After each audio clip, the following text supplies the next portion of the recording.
दोस्तों स्वागत है आप सभी का हमारे यूट्यूब चैनल पर। आज हम आप सभी के लिए लेकर आए हैं एसएससी जीडी कांस्टेबल से रिलेटेड हिंदी के प्रैक्टिस सेट के 20 महत्वपूर्ण क्वेश्चंस को। इसलिए आप सभी वीडियो को अंत तक जरूर देखिए और यदि वीडियो पसंद आए तो वीडियो को लाइक एवं शेयर कर दीजिए। तो शुरू करते हैं वीडियो। क्वेश्चन नंबर 1, निम्नलिखित में से स्पर्श व्यंजन कौन सा है? इसका सही जवाब होगा ऑप्शन डी 6।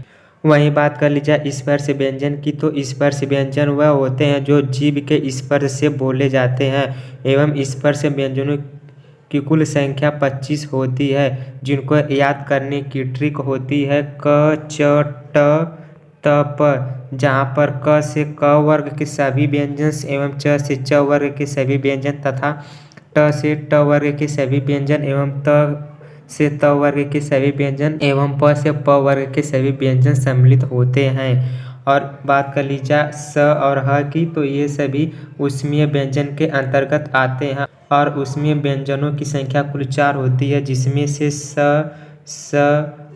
और ह ये सभी शामिल होते हैं। एवं ल व्यंजन की बात की जाए तो यह अंतस्थ व्यंजन के अंतर्गत आते हैं एवं अंतस्थ व्यंजनों की कुल संख्या 4 होती है, जो य, र, ल, व ये सभी होते हैं। बढ़ते हैं अगले क्वेश्चन की ओर। निम्नलिखित में से कौन सा तत्सम शब्द है? इसका सही जवाब होगा ऑप्शन ए आम्र। यह एक तत्सम शब्द है। बढ़ते हैं अगले क्वेश्चन की ओर।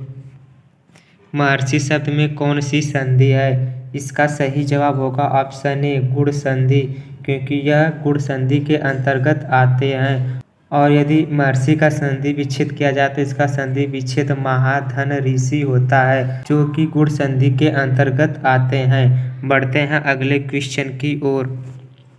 माता पिता शब्द में कौन सा समास है? इसका सही जवाब होगा ऑप्शन बी द्वंद्व समास। वहीं द्वंद्व समास की बात की जाए तो द्वंद्व समास में दोनों पद प्रधान होते हैं एवं माता पिता का समास विग्रह किया जाएगा तो इसका समास विग्रह होगा माता और पिता।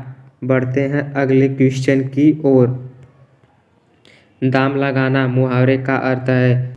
इसका सही जवाब होगा ऑप्शन ए मूल्य आंकना। बढ़ते हैं अगले क्वेश्चन की ओर।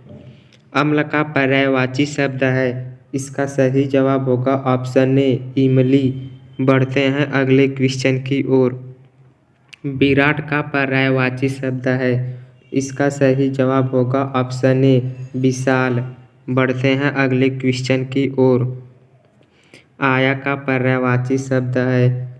इसका सही जवाब होगा ऑप्शन ए धानी। बढ़ते हैं अगले क्वेश्चन की ओर। निम्नलिखित में से कौन शुद्ध वर्तनी वाला शब्द है? इसका सही जवाब होगा ऑप्शन सी अंजलि, क्योंकि इन 4 ऑप्शनों में से सबसे शुद्ध वर्तनी वाला शब्द अंजलि है। बढ़ते हैं अगले क्वेश्चन की ओर। रिक्त स्थान की पूर्ति कीजिए। ताजमहल ... एक अद्भुत नमूना है। इसका सही जवाब होगा ऑप्शन बी स्थापत्य कला का, क्योंकि ताजमहल एक स्थापत्य कला का अद्भुत नमूना होता है। बढ़ते हैं अगले क्वेश्चन की ओर। निम्नलिखित में से अशुद्ध वर्तनी कौन सी है? इसका सही जवाब होगा ऑप्शन डी स्थिविर, क्योंकि स्थिविर का शुद्ध वर्तनी स्थिवर होता है। बढ़ते हैं अगले क्वेश्चन की ओर। कर्ण को अधिरथ सूत कहा जाता है। रेखांकित शब्द का अर्थ है।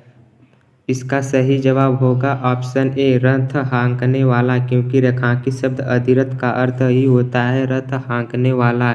बढ़ते हैं अगले क्वेश्चन की ओर। निम्न में से शुद्ध वाक्य चुनिए। इसका सही जवाब होगा ऑप्शन बी माँ बच्चे को दूध धाय से पिलवा रही है। बढ़ते हैं अगले क्वेश्चन की ओर। निम्नलिखित में से कौन सा असुर शब्द का विलोमार्थक है? इसका सही जवाब होगा ऑप्शन बी सुर, क्योंकि असुर का विलोम शब्द असुर ही होता है। बढ़ते हैं अगले क्वेश्चन की ओर। निम्नलिखित में से कौन सा शब्द भेद का अनेकार्थी शब्द नहीं है? इसका सही जवाब होगा ऑप्शन डी दर, जो कि भेद का अनेकार्थी शब्द नहीं होता है। और अनेकार्थी शब्द की बात की जाए तो इसका अर्थ होता है एक ही समान के अर्थ वाले शब्द। बढ़ते हैं अगले क्वेश्चन की ओर। वर्ण न, म तथा ड़ का उच्चारण स्थान क्या है? इसका सही जवाब होगा ऑप्शन सी नासिका, जो कि नाक के द्वारा बोले जाते हैं। बढ़ते हैं अगले क्वेश्चन की ओर। निम्नलिखित में से कौन सा शब्द स्त्रीलिंग है? इसका सही जवाब होगा ऑप्शन सी पंक्ति। बढ़ते हैं अगले क्वेश्चन की ओर। रिक्त स्थान की पूर्ति कीजिए। भारतेंदु हरिश्चंद्र को हिंदी साहित्य में आधुनिकता का प्रवर्तक माना जाता है। इसका सही जवाब होगा ऑप्शन बी साहित्यकार, क्योंकि भारतेंदु हरिश्चंद्र को हिंदी साहित्य में आधुनिकता का प्रवर्तक साहित्यकार माना जाता है, इसलिए यहाँ पर ऑप्शन बी साहित्यकार सही होगा। बढ़ते हैं अगले क्वेश्चन की ओर। नास्तिक शब्द का सही अर्थ क्या है? इसका सही जवाब होगा ऑप्शन सी ईश्वर पर विश्वास नहीं करने वाला, क्योंकि जो ईश्वर पर विश्वास नहीं करते हैं उन्हें नास्तिक कहते हैं, एवं जो ईश्वर पर विश्वास करते हैं उन्हें आस्तिक कहा जाता है। बढ़ते हैं अगले क्वेश्चन की ओर। उद्गम शब्द में कौन सा उपसर्ग है? इसका सही जवाब होगा ऑप्शन डी क्योंकि उद्गम शब्द उद उपसर्ग से मिलकर बना है। तो दोस्तों, यदि आपको यह वीडियो अच्छी लगे तो वीडियो को लाइक एवं शेयर कर दीजिए, और चैनल पर नए आए हो तो चैनल को सब्सक्राइब करके बेल आइकन को ऑन कर लीजिए, जिससे आप सभी को एसएससी जीडी से रिलेटेड सभी वीडियो की अपडेट मिल सके।